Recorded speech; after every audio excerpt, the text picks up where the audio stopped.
इस कहानी की शुरुआत में हमें 100 एकड़ के घने जंगल को दिखाया जाता है, जहां पर एक लड़का है जिसका नाम क्रिस्टोफर रॉबिन है।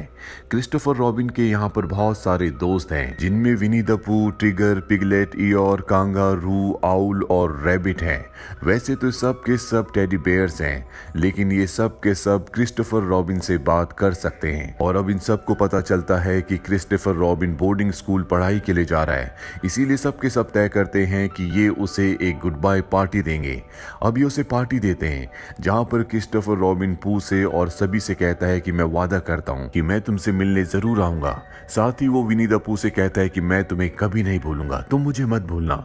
विनी द पू कहता है कि ऐसा नहीं हो सकता, और इसके बाद वो बोर्डिंग स्कूल चला जाता है। कुछ ही वक्त बाद उसके माता पिता की मृत्यु हो जाती है, जिससे क्रिस्टोफर रॉबिन पूरी तरह से टूट जाता है। और अब कई साल बीत जाते हैं। क्रिस्टोफर रॉबिन बड़ा हो चुका है, उसकी एवलिन नाम की एक लड़की से शादी भी हो जाती है। क्रिस्टोफर रॉबिन एक सोल्जर है, जिस वजह से वो अपनी पत्नी और अपनी बेटी से अधिकतर घर से बाहर ही रहता है। कई साल बीत चुके हैं, लेकिन वो जंगल में यानी कि विनी द पू और बाकी दोस्तों से मिलने के लिए नहीं गया। शायद वो कहीं ना कहीं उन्हें भूल भी चुका है, क्योंकि उसके माता पिता की मृत्यु के बाद उसके ऊपर बहुत ज्यादा प्रेशर आ गया था। और जब वो एक सोल्जर बना तब वर्ल्ड वॉर 2 चल रहा था। वर्ल्ड वॉर 2 खत्म होने के बाद वो वापस अपने घर आ जाता है, जहां वो एक कंपनी को डायरेक्टर के तौर पर ज्वाइन कर लेता है। उसके ऊपर काम का बहुत ज्यादा प्रेशर होता है, इसीलिए वो अपनी बेटी को और अपनी पत्नी को बिल्कुल भी टाइम नहीं दे पाता। साथ ही वो ये भी प्लान कर रहा होता है कि वो अपनी बेटी को बोर्डिंग स्कूल भेज देगा, जिस तरह से बचपन में उसे भेज दिया गया था। अब यहाँ पर कंपनी का ओनर आता है और वो क्रिस्टोफर को कहता है कि हमारी कंपनी में 20% की कॉस्ट कटिंग चाहिए, जिसके लिए उसे कई सारे एम्प्लॉयज को निकालना होगा। और क्रिस्टोफर ऐसा नहीं चाहता। क्रिस्टोफर के ऊपर अब काम का बोझ और भी बढ़ चुका है, इसीलिए उसकी पत्नी और उसकी बेटी उससे नाराज होती है, क्योंकि वो उन्हें बिल्कुल टाइम नहीं दे रहा होता और वीकेंड्स पर इन सबको बाहर जाना है। लेकिन क्रिस्टोफर अपनी पत्नी और अपनी बेटी से कहता है कि इस बार मैं तुम्हारे साथ नहीं आ सकता। उसकी पत्नी और बेटी वीकेंड्स के लिए बाहर चली जाती हैं। क्रिस्टोफर घर पर अकेला रह जाता है और तभी उसे अपना एक पुराना बॉक्स मिलता है, जिसके अंदर कुछ लेटर्स और कार्ड्स होते हैं, जिसमें उसे विनी द पू का स्केच भी दिखता है। लेकिन अब वो उस दुनिया को भूल चुका है। वहीं दूसरी तरफ हमें उस जंगल को दिखाया जाता है, जहां विनी द पू अपने दोस्तों के साथ रहता है। आज 22 साल बीत गए, लेकिन क्रिस्टोफर रॉबिन वापस नहीं आया, जबकि उसने वादा किया था कि वो कभी इन्हें नहीं भूलेगा, वो इनसे मिलने के लिए आएगा। विनी द पू आज भी क्रिस्टोफर रॉबिन को याद करता है। और विनी द पू जब सुबह उठता है तो उसे बहुत भूख लगी होती है। वो देखता है कि जंगल में उसे उसका कोई भी दोस्त नहीं दिख रहा होता, इसीलिए वो उस पेड़ के पास जाता है, जिस पेड़ के पास वो बचपन में क्रिस्टोफर रॉबिन के साथ खेला करता था। यहाँ पर क्रिस्टोफर रॉबिन ने अपना एक घर भी बनाया था, जिसका दरवाजा आज खुला होता है। और जब वो उस दरवाजे के अंदर जाता है तो वो लंदन शहर पहुंच जाता है।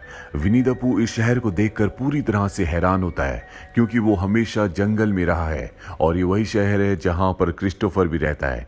विनी द पू को नहीं पता कि उसे कहां जाना है, इसीलिए वो एक बेंच पर बैठ जाता है। और कुछ ही देर बाद वहां पर क्रिस्टोफर रॉबिन आता है, जो उसकी पीछे वाली बेंच पर बैठ जाता है। विनी द पू उसे देख लेता है, वो क्रिस्टोफर को पहचान लेता है। विनी द पू को देखकर क्रिस्टोफर को यकीन नहीं आता कि ये उसके बचपन का दोस्त है, जो जंगल से यहाँ पर पहुंच गया। वो उसे टच करके भी देखता है। विनी द पू कहता है कि तुम बिल्कुल नहीं बदले, बस तुम थोड़े से बड़े हो गए हो। अब क्रिस्टोफर रॉबिन का यहाँ पर नेबर भी आ जाता है, जो हमेशा उसे परेशान करता है, कोई ना कोई काम बताता है। उसे देखकर वो विनी द पू को छुपा लेता है और घर ले आता है। विनी द पू को बहुत भूख लगी होती है, इसीलिए वो सारा का सारा हनी खा लेता है। साथ ही वो घर में हर जगह हनी गिरा देता है, जिससे क्रिस्टोफर रॉबिन परेशान हो जाता है। वो तय करता है कि वो विनी द पू को वापस जंगल भेज देगा, क्योंकि वो घर पर नहीं रह सकता। पर तभी विनी द पू को नींद आ जाती है, जिसके बाद क्रिस्टोफर उसे अपने साथ बेड पर सुला देता है। अगली सुबह जब क्रिस्टोफर रॉबिन की नींद खुलती है तो वो देखता है कि विनी द पू वहां पर नहीं है।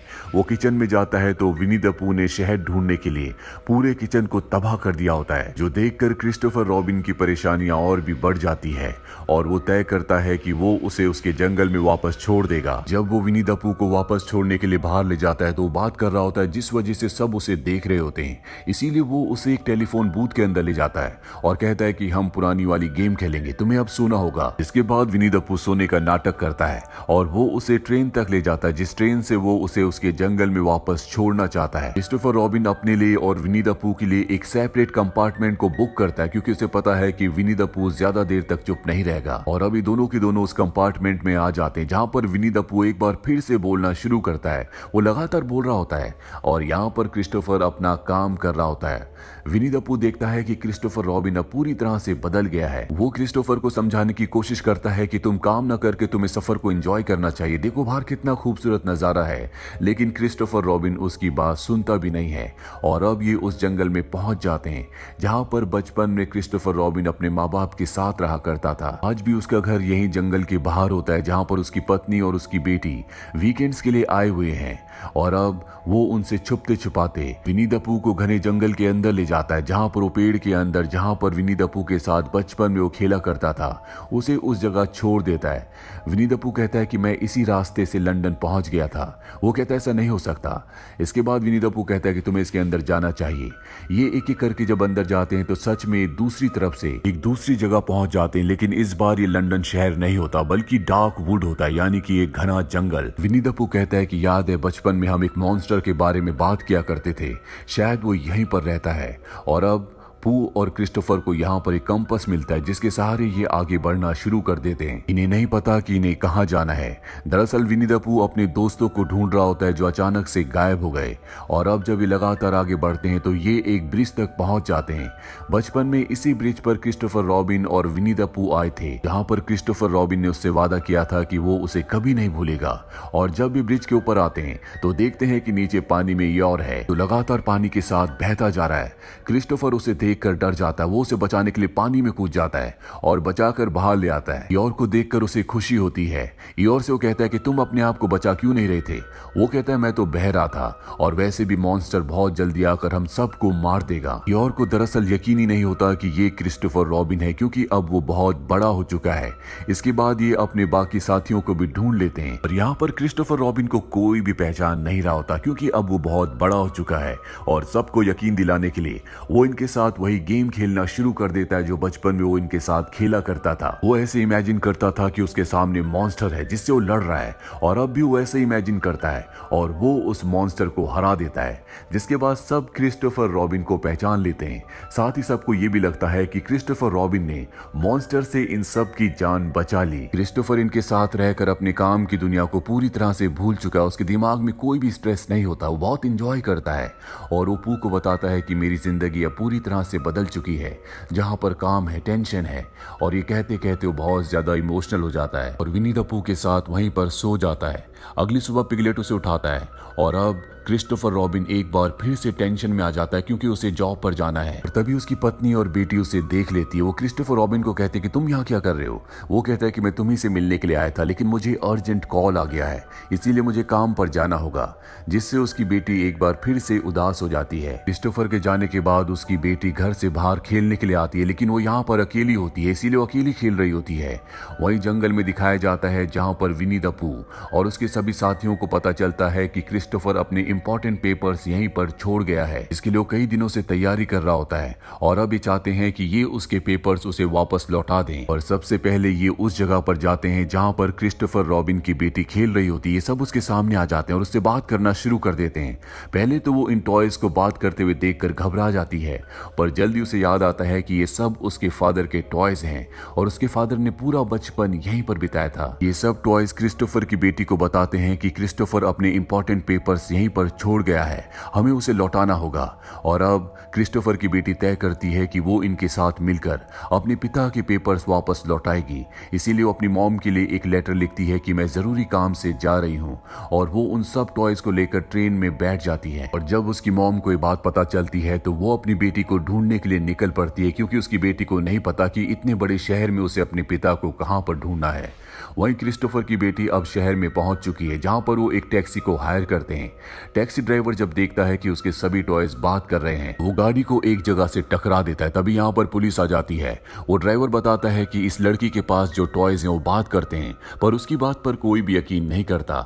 इसके बाद वो अपने टॉयज को लेकर यहाँ से निकल जाती है पर जाते हुए वो देखते हैं कि सच में उसके टॉयज बात कर रहे हैं और अब वो किसी भी तरह से अपने पिता तक पहुंचना चाहती है। वहीं क्रिस्टोफर को दिखाया जाता है जिसका प्रेजेंटेशन का टाइम आ जाता है जहां उसके सामने सभी उसके सीनियर्स बैठे होते हैं पर जब वो अपना बैग बैग खोलता है तो देखता है कि उसके अंदर पेपर्स नहीं है। वो पूरी तरह से घबरा जाता है क्योंकि उसकी पूरी प्रेजेंटेशन उन्हीं पेपर्स पर लिखी गई थी।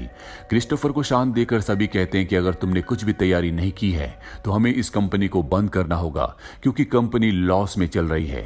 और अब यहाँ पर क्रिस्टोफर की पत्नी भी आ जाती है, जो उसे बताती है कि तुम्हारी बेटी तुम्हारे पेपर्स लेकर शहर के अंदर पहुंच चुकी है, वो तुम्हें ढूंढ रही है, हमें उस तक पहुंचना होगा क्योंकि उसे नहीं पता कि उसे कहां पर जाना है।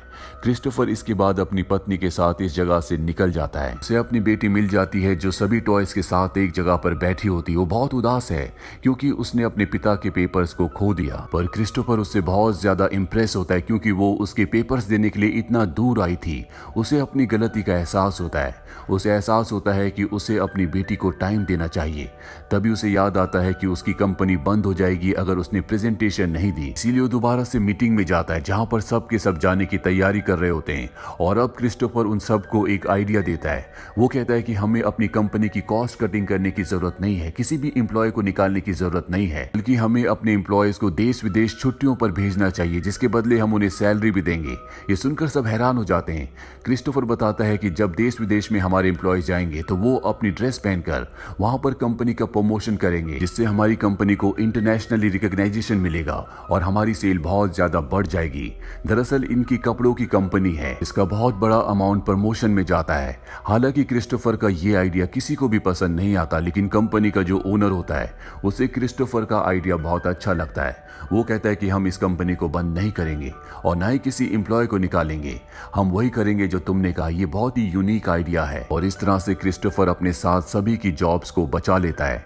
इसके बाद वो अपनी फैमिली के साथ उसी जंगल में जाता है जहां पर बचपन में वो रहा करता था। वो वहां पर विनी द पूह और अपने बचपन के सभी साथियों के साथ पिकनिक को एंजॉय करता है और उनसे वादा करता है कि वो हमेशा उनसे मिलने के लिए आएगा। और इस तरह से क्रिस्टोफर की जिंदगी में खुशियां वापस आ जाती है।